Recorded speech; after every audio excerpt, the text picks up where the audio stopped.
अगर आप लोग क्लास 12th बायोलॉजी के स्टूडेंट हैं और 3 मार्च को एग्जाम देने वाले हो ना, तो ये वीडियो आप सभी लोग के लिए बहुत ज़्यादा इंपॉर्टेंट रहने वाले हैं। यहाँ पर मैं 2 क्वेश्चन आपको बताने वाला हूँ सॉल्यूशन के साथ में, ठीक है? और ये दोनों क्वेश्चन आपकी बोर्ड परीक्षा के लिए वेरी वेरी इंपॉर्टेंट क्वेश्चन है, बिल्कुल भी आप इसको स्किप नहीं कर सकते हो। ये दोनों क्वेश्चन आपकी बोर्ड परीक्षा में हर साल आते हैं, ठीक है? हर साल आते हैं और इस बार भी इनकी संभावना है ये इस साल भी आपके आने वाले हैं, क्योंकि कुछ क्वेश्चन ऐसे होते हैं आपकी बोर्ड परीक्षा के लिए, वो हर साल आते हैं, ठीक है? किसी ना किसी सेट में जरूर देखने को मिलेंगे। कुछ क्वेश्चन ऐसे हैं जो हर साल आते ही आते हैं, चाहे जो हो जाए, लेकिन वो क्वेश्चन हर बार आते हैं। इसमें से एक क्वेश्चन आपका है अप्रा की परिभाषा। ये बहुत ही इंपॉर्टेंट क्वेश्चन है आपकी बोर्ड परीक्षा के लिए, और ये क्वेश्चन आपकी बोर्ड परीक्षा में 3 नंबर के लिए आता है। तो इस वीडियो को आप लोग बिल्कुल भी स्किप मत करिएगा। यहाँ पर 2 क्वेश्चन मैं आपको बताने वाला हूँ, दोनों आपकी बोर्ड परीक्षा के लिए वेरी इंपॉर्टेंट है। तो वीडियो को आप लोग जल्दी से लाइक कर दो, फिर मैं इसका आंसर मैं आपको बताता हूँ। वेरी इंपॉर्टेंट क्वेश्चन ये आपका रहने वाला है। अप्रा की परिभाषा दीजिए, इसके 2 कार्य लिखिए। ये देख सकते हो आप लोग किस प्रकार से आपकी बोर्ड परीक्षा में हर साल क्वेश्चन आता है, और इस बार भी ये आएगा, 110% गारंटी है। आप देख सकते हो जाके, जब पेपर मिलेगा तो फिर आपको समझ में आ जाएगा। तो इसीलिए आपसे गुजारिश है कि आप इस क्वेश्चन को अच्छे तरह से तैयार कर लो, ताकि इसका आंसर आपसे छूटे ना, क्योंकि ये बहुत ज्यादा कुछ क्वेश्चन ऐसे हैं जिनकी पॉसिबिलिटी बहुत ज्यादा होती है कि वो आपके एग्जाम में आएंगे ही आएंगे। तो इसीलिए आप इन प्रश्नों को बिल्कुल भी स्किप नहीं कर सकते हो, ये चीज आपको यहाँ पर समझनी पड़ेगी। तो यहाँ पर आपको उत्तर में क्या बताना है, अप्रा की परिभाषा, साथ ही में इसके 2 कार्य आपको बताने हैं। वेरी इंपॉर्टेंट क्वेश्चन है। सबसे पहले आप समझो कि अप्रा क्या होता है, उसकी परिभाषा को समझो, फिर इसके 2 कार्य को आप लोग समझ लेना।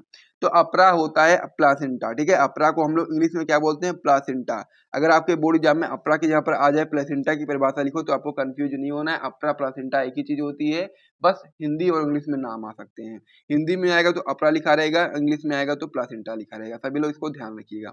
तो चलिए अब हम लोग बताते हैं आपको अप्रा की परिभाषा क्या होती है। तो अप्रा की परिभाषा में आप बताओगे, अप्रा वह संरचना है जिसके द्वारा जरायुज स्तनधारियों का विकासशील भ्रूण या गर्भ मात्रक गर्भाशयी रुधिर से अपना पोषण प्राप्त करता है। सिंपल सी परिभाषा है, ठीक है? कि अपरा एक ऐसी संरचना है जिसके द्वारा जो स्तनधारी है, उसका जो बच्चा होगा, जो भ्रूण होगा, वो अपने माता के गर्भाशय से, गर्भाशयी जो रुधिर है, उससे अपना भोजन प्राप्त करता है। उस संरचना को हम लोग क्या बोलते हैं, अपरा यानी कि प्लासेंटा बोलते हैं। सिंपल सी परिभाषा है कि अपरा वह संरचना है जिसके द्वारा जरायुज स्तनधारियों का विकासशील भ्रूण या गर्भ मात्रक गर्भाशयी रुधिर से अपना पोषण प्राप्त करता है। अपरा यानी कि प्लेसेंटा कहलाता है। तो अपरा की परिभाषा आपको क्लियर हो गई होगी। अब हम लोग बात कर लेते हैं अपरा के कार्य के बारे में।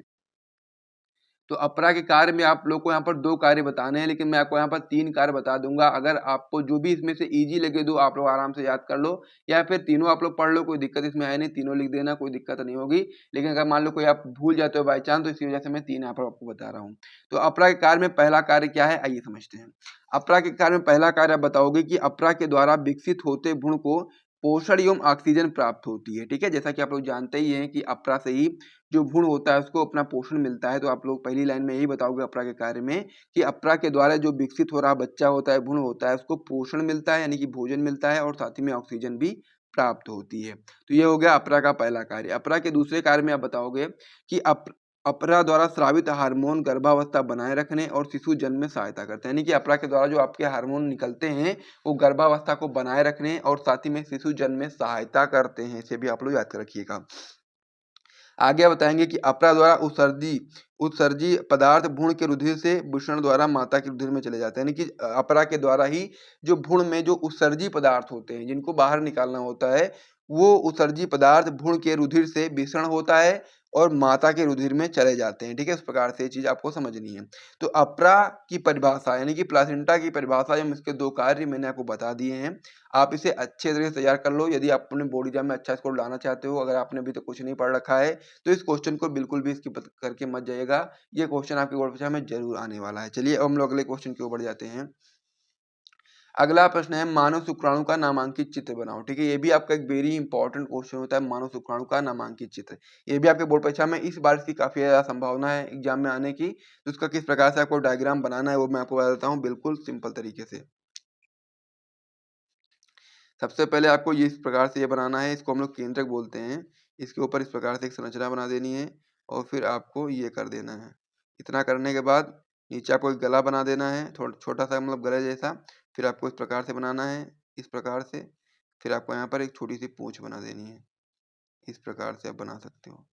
फिर आपको बीच में यहाँ पर माइटोकॉन्ड्रिया बना देना है, अपने हिसाब से आप लोग बना दीजिएगा। कैसे आप लोग लिखोगे इसमें नाम, नामांकन कैसे करोगे वो भी देख लो आप लोग जल्दी से, ताकि आप लोग अपने हिसाब से इसको तैयार कर लेना।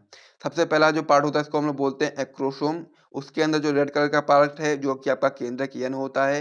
फिर यहाँ पर 2 बिंदु होते हैं, इसको हम लोग ऊपर वाले बिंदु को बोलते हैं समीपस्थ तार केंद्र, नीचे वाले बिंदु को बोलते हैं दूरस्थ तार केंद्र। नीचे आपका यहाँ पर माइटोकॉन्ड्रिया होता है जिसको हम लोग माइटोकॉन्ड्रिया मतलब कि बोलते हैं, इसको आप लोग यहाँ पर बना लीजिएगा इस प्रकार से, फिर लिख दीजिएगा। और ये पूरा जो संरचना होता है इसमें आपके इस प्रकार से आप डिवाइड कर सकते हो। ये वाला जो पार्ट होता है हेड के तरीके से लगता है, इसको हम लोग हेड बोलते हैं। बीच में गला जैसा है तो इसको हम लोग नेक बोलते हैं।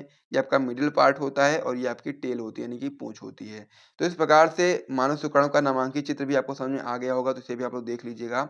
और ये दोनों प्रश्न आप लोग तैयार कर लीजिएगा अपने बोर्ड एग्जाम से पहले, हम लोग की पेपर देने जाने से पहले आप इसे पढ़ लीजिएगा, ताकि ये क्वेश्चन आपके लिए क्लियर हो जाए। तो चलिए वीडियो को समाप्त करते हैं, मिलते हैं नेक्स्ट वीडियो में, तब तक के लिए जय हिंद।